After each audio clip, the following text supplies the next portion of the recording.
સુરત જિલ્લા કક્ષાના ગણતંત્ર દિવસની ઉજવણી વેળાએ રાજ્યના શિક્ષણ મંત્રી પ્રફુલ્લ પાનસરિયાએ ધ્વજવંદન કરી ધ્વજની સલામી લીધી હતી। આ તકે વિશિષ્ટ સેવા આપનારનું સન્માન પણ કર્યું।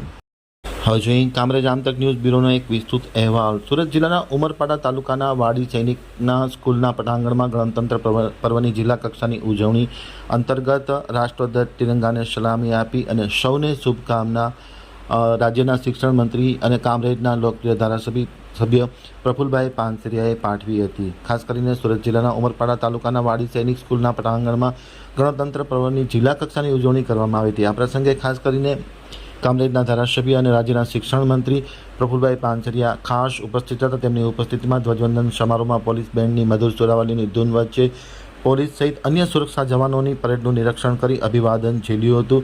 રાષ્ટ્રભક્તિથી તરબોળ સાંસ્કૃતિક કાર્યક્રમો પણ નિહાળવામાં આવ્યા હતા। આ અવસરે ગુજરાતની શાંતિ અને સુરક્ષા માટે સદાય તત્પર રહેનારા નિષ્ઠાવાન પોલીસ અધિકારીઓ, કર્મીઓ અને વિવિધ ક્ષેત્રના સરાહનીય સેવા આપનાર કર્મયોગની વિશિષ્ટ સેવા બદલ તેમને પુરસ્કૃત કરીને પ્રોત્સાહિત આપ્યા હતા। અમૃતકાળના કર્તવ્યકાળમાં પરિવર્તિત કરવા સૌએ સાથે મળી વિકસિત ભારતના નિર્માણના સંકલ્પ પણ લીધા હતા।